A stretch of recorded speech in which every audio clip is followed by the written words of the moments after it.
I've been thinking lately about the Chaos Space Marines in Warhammer 40K. They're such a fascinating, terrifying part of the Oh, universe. absolutely. I agree. They really kind of flip the whole good versus evil thing on its head. Yeah, exactly. It's not that simple. There's so much more to it, like Hmm. betrayal, ambition, the influence of these powerful dark forces, and it really makes you think about, like, human nature. It So does. let's back up a sec, just in case someone's, not totally up on their 40K lore. So chaos. Imagine this, a galaxy-wide psychic maelstrom. It's fueled by, well, all the negative emotions you can think of. You got fear, rage, despair, everything just swirling around. And within that maelstrom are these beings of immense power, the chaos gods, embodying those emotions and wielding reality warping power. It's heavy stuff. Then you've got your space marines, genetically engineered super soldiers, the ultimate defenders of humanity, totally loyal to the Emperor. Supposed to be the epitome of discipline and self-sacrifice. At least in theory. But the reality, well, it's way more complicated. And that's where things get interesting, right? During the Horus Heresy, this massive civil war, 9 of the original Space Marine legions turned against the Emperor and pledged themselves to chaos. That's a pivotal moment in the 40K timeline. It just shattered the Imperium and still has repercussions, even after 10,000 years. How could these noble warriors, how could they fall to chaos, become something so monstrous and powerful?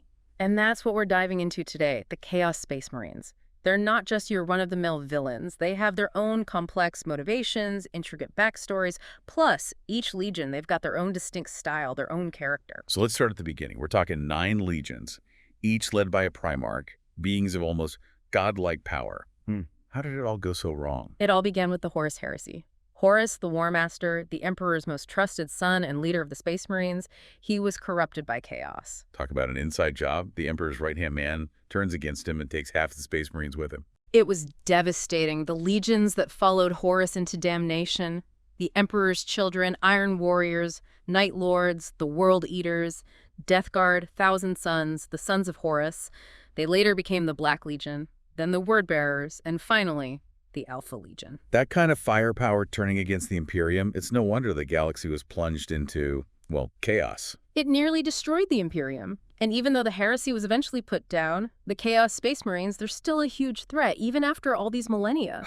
But what drove these Space Marines to betray the Emperor in the first place? I mean, was it just power?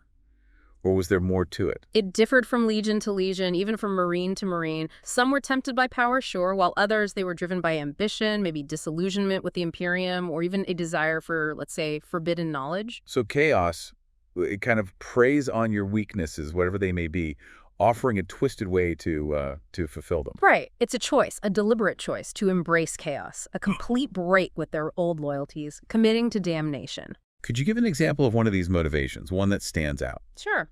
One that comes to mind is Lorgar and the Wordbearers. Deeply religious, they believed in the Emperor as a god.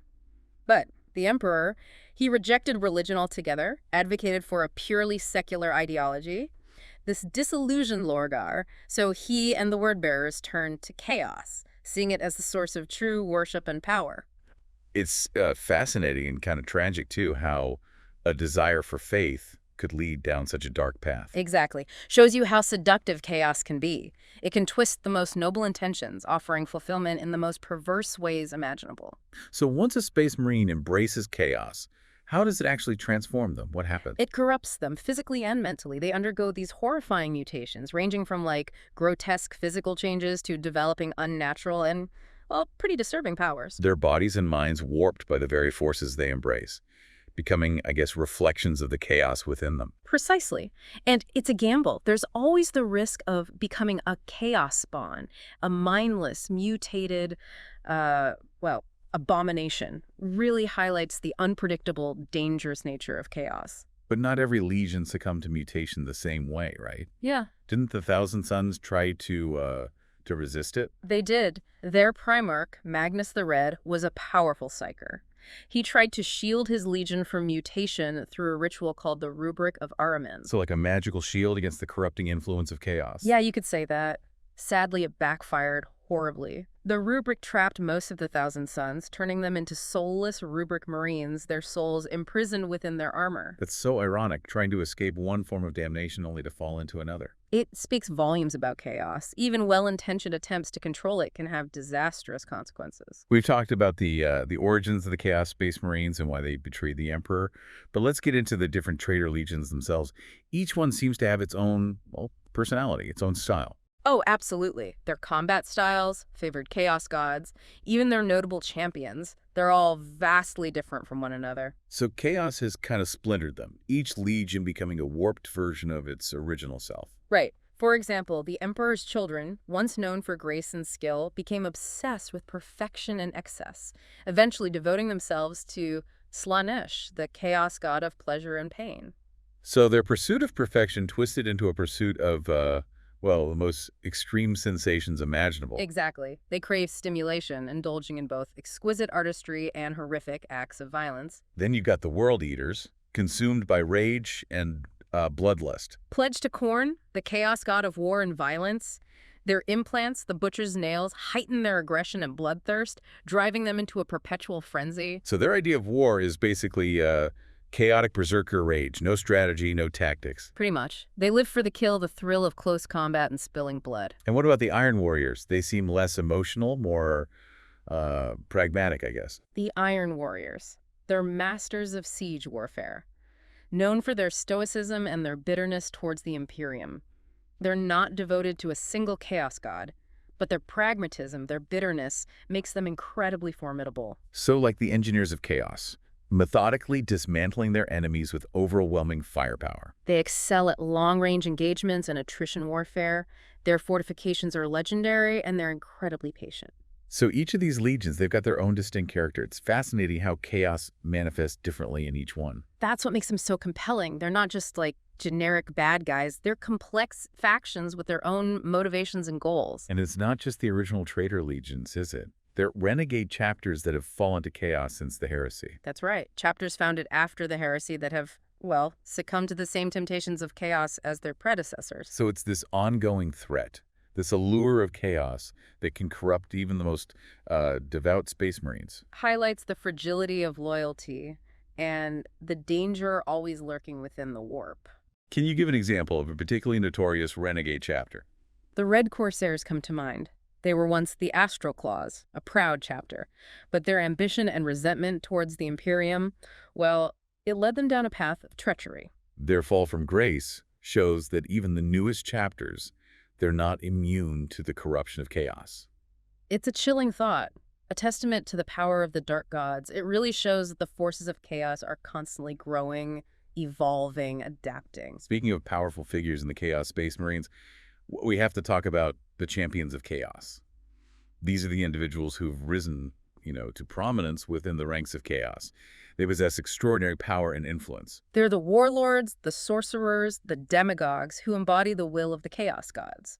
They've earned their patrons' favor through, well, acts of devotion, violence, and conquest. It's like a dark mirror of the Imperium's heroes. These chaos champions, driven by their own ambitions, but also the whispers of the gods.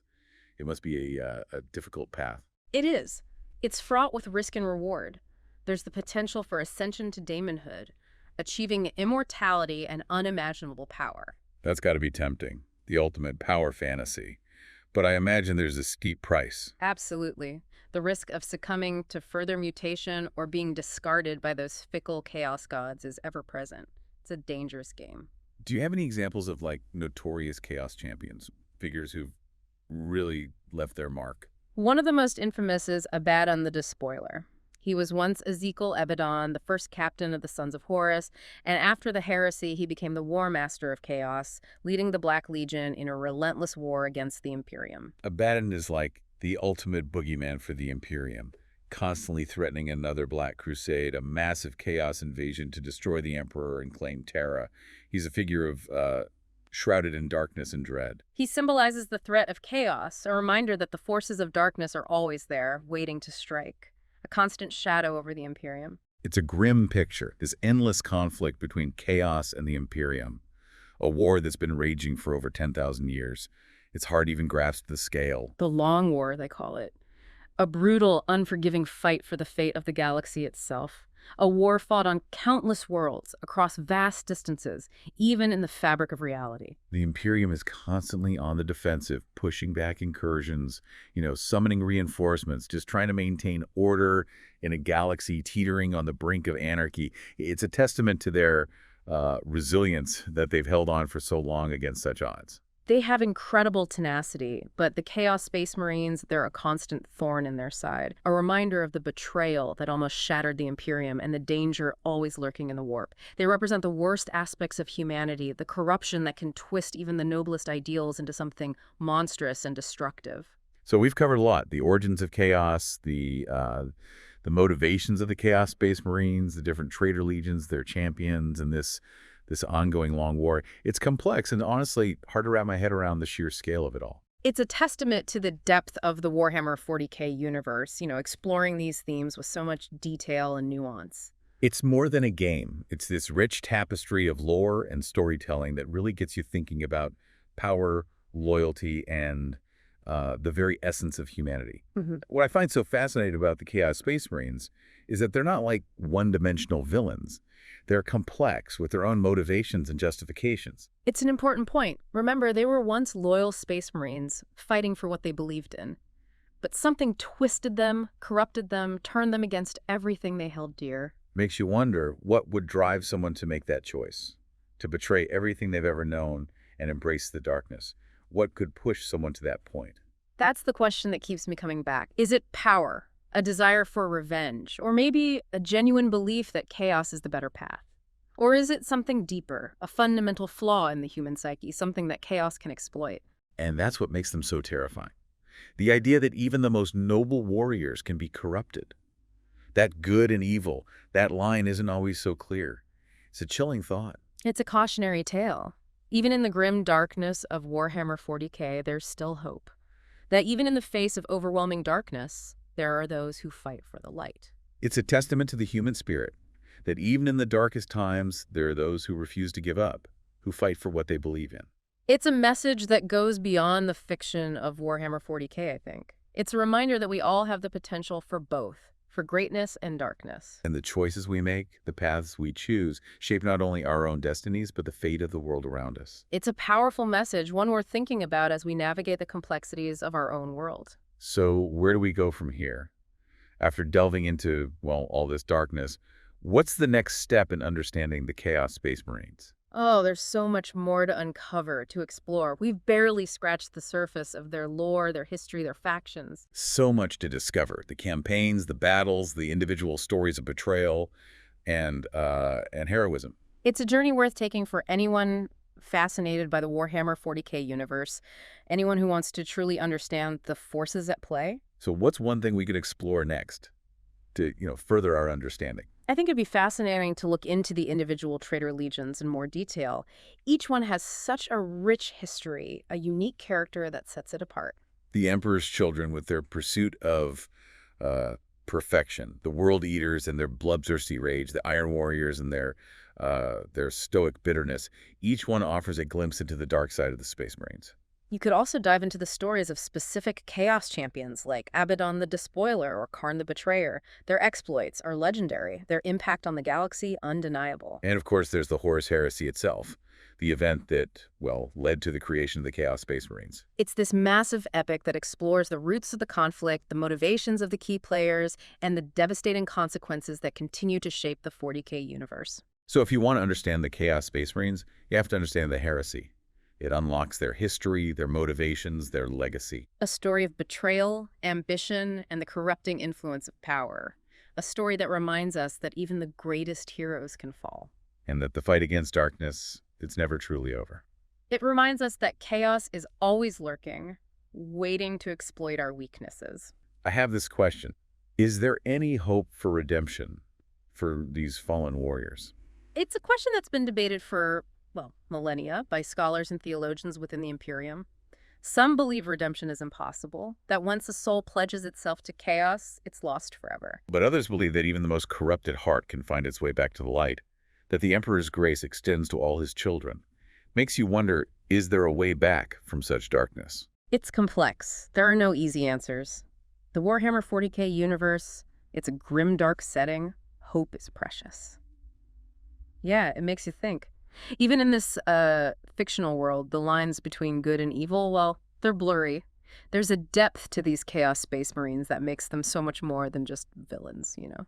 It's like their fall from grace is kind of a reflection of us. You know what I mean? The flaws that we all have, the Yeah. potential for darkness, even in the brightest hearts. It's a lot to think about. Their motivations, they're often rooted in things we can relate to, even maybe sympathize with a little, like the Iron Warriors. Their pragmatism and bitterness. It all stems from the horrors they saw during the Great Crusade, the Horus Heresy. They witnessed it all firsthand. The sacrifices, the indifference of the Imperium they were fighting for. Yeah, you can see how that would lead to resentment, disillusionment. They're not turning to chaos for power, but as a way to deal with the trauma, the futility they experienced. Exactly. They want order and control in a universe that seems, well, chaotic and uncaring. And chaos, with its promise of strength and purpose, it offers a twisted kind of comfort. It's a stark contrast to the Emperor's children, right? They embrace chaos for completely different reasons. They're driven by this pursuit of perfection and pleasure, but their methods are totally warped and depraved. Their fall is a cautionary tale, I think, about excess, the dangers of chasing fleeting sensations. They represent the darker side of desire, how beauty and artistry can be twisted and corrupted. They embody that idea that even the best intentions can lead to ruin if you take them too far. And then there's the World Eaters. They're probably the most, visceral and terrifying of the traitor legions. Their descent into bloodlust and frenzy, it really shows how easily we can lose control, how primal instincts can override reason and compassion. Their story makes you think about free will, the limits of mental conditioning. They were engineered for war, their aggression enhanced by those butcher's nails implants. So at what point does their rage stop being a tool and become this consuming force that controls them? It's a scary thought, being trapped in your own mind, a slave to your basest urges. It's interesting. These three legions, the Iron Warriors, the Emperor's Children, and the World Eaters, they all represent a different side of chaos, different paths to damnation. But they share that common thread, the potential for corruption that's in all of us. And it's not just individual Space Marines who are vulnerable. Whole chapters have fallen to chaos. It shows that even the most rigid indoctrination, the most unwavering loyalty can be eroded, like the Red Corsairs, once a proud and noble chapter known for their fighting skills. But their pride and ambition, that's what brought them down in the end. They didn't like the restrictions of the Codex Astartes, thought they were better than other chapters. And that arrogance made them vulnerable to chaos, which promised them the freedom and power they wanted. It's a reminder that even those who seem immune to corruption, they can fall prey to it, given the right circumstances. It is a sobering thought that even the most righteous can fall.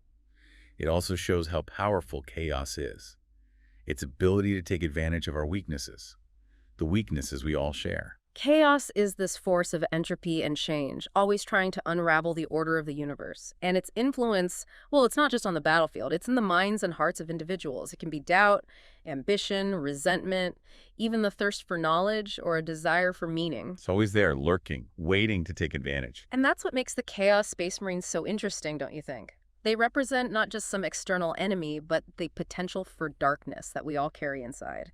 They make us confront the fact that good and evil, well, it's not black and white. It's more complicated than that. They challenge us to look at our own beliefs, to think about why we do the things we do, and to guard against those temptations that might lead us, down a destructive path. It's a journey of self-discovery. It can be scary, but it can also be enlightening. And if we want to understand the Chaos Space Marines, if we want to understand ourselves, it's essential. There's definitely an allure to their stories, isn't there? This fascination with the darkness they represent. It makes sense to be drawn to the forbidden, to want to explore those dark corners of the human psyche. But it's important to be careful, right? The lure of chaos, it's seductive and dangerous. The line between fascination and obsession, it can be very thin. And once you cross it, well, the consequences can be pretty bad. But knowing is half the battle. The more we know about Chaos Space Marines, the better we can resist their influence, right? And fight to preserve order and reason. Knowledge and understanding, those are the best weapons we've got against the forces of darkness. We've talked about the individual motivations of Space Marines and the fall of entire chapters. But what about those who rise to the top of, the chaos hierarchy? They're champions who embody the will of the chaos gods. Those are figures of immense power, individuals who've dedicated their lives to serving their dark patrons, their warlords, sorcerers, demagogues.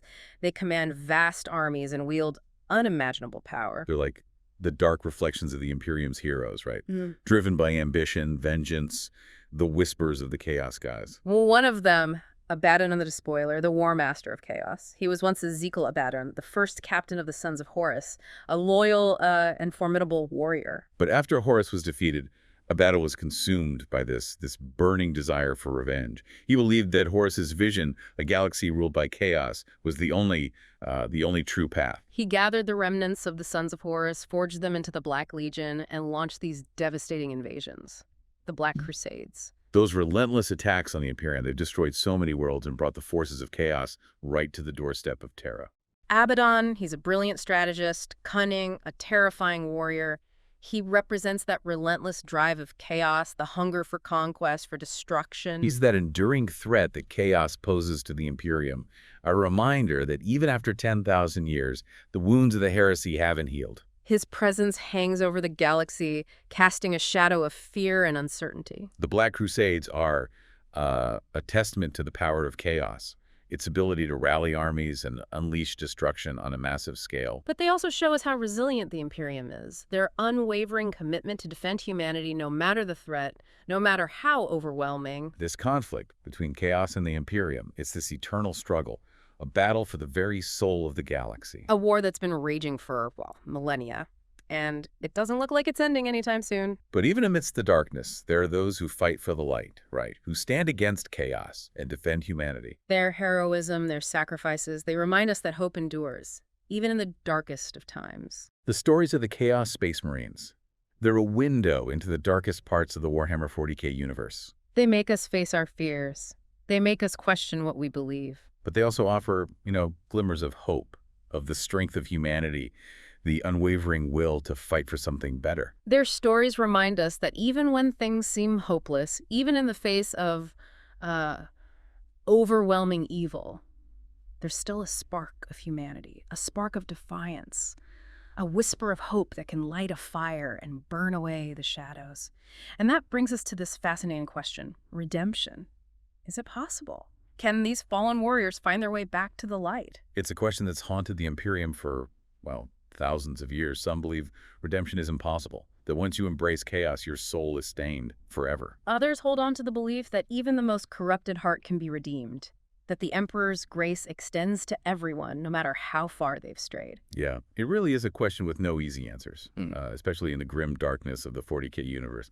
But this idea of redemption, even for a Chaos Space Marine, it's compelling. It makes you question everything, right? Good and evil, free will, the soul. Can someone who's done such terrible things pledge themselves to chaos? Can they really repent? Can they be forgiven? It makes you look at your own beliefs about justice, about mercy. Would you forgive someone who had embraced, that level of darkness? It's tough. 40K doesn't really give you those easy answers. It's a world where the lines are blurred, even the most devout can fall, and the choices you make, they have eternal consequences. But even in all that grimness, there are these flickers of hope. Stories of Chaos Space Marines who turned against their masters, fought to atone for what they did, even if it meant, giving up their lives. They're rare, those stories, but they're there, offering a possibility, a suggestion that maybe redemption isn't completely out of reach, even for those who've strayed so far. It makes you think, are there others out there, Chaos Space Marines who, secretly want redemption, haunted by the things they've done, wanting to make things right? Maybe they're trapped, bound to the will of chaos, unable to break free. Or maybe they're afraid of what'll happen if they try to seek redemption, the wrath of their former brothers, the judgment of the Imperium. Chaos itself, the very nature of it, makes redemption this complex, dangerous journey. It thrives on corruption, twisting good intentions. To break free from that, it would take incredible strength of will, a real change of heart, and a willingness to face the consequences. A dangerous path. I don't know how many could actually do it. True, but even that possibility, that slim chance, it's a glimmer of hope in a universe as bleak as 40K. It reminds us that even in the darkest times, even when evil seems, well, overwhelming, that spark of humanity, it can still be there. The potential for redemption, for change, it's in all of us, no matter how far we stray. It's a powerful message, one that goes beyond Warhammer 40K, I think. Absolutely. It makes us look at ourselves, confront our own flaws, and never give up hope, even when it's hard. Our exploration of the Chaos Space Marines has been, well, a journey into darkness. A look at human depravity and the allure of chaos. We've seen heroes fall, ideals corrupted, and the terrible consequences of ambition and the thirst for power. But we've also seen those hints of hope, of redemption, reminders that even in the darkest realities, the human spirit can survive. The Chaos Space Marines, they're fascinating and complex. They really reflect the complexities of human nature. Their stories, they teach us about the dangers of extremism, the importance of self-awareness, and the power of, well, of hope. So as we wrap up, we encourage you to continue your own journey into Warhammer 40K. Delve into the lore, explore the factions, discover the stories. And maybe by understanding the darkness, we can better appreciate the light. Until next time.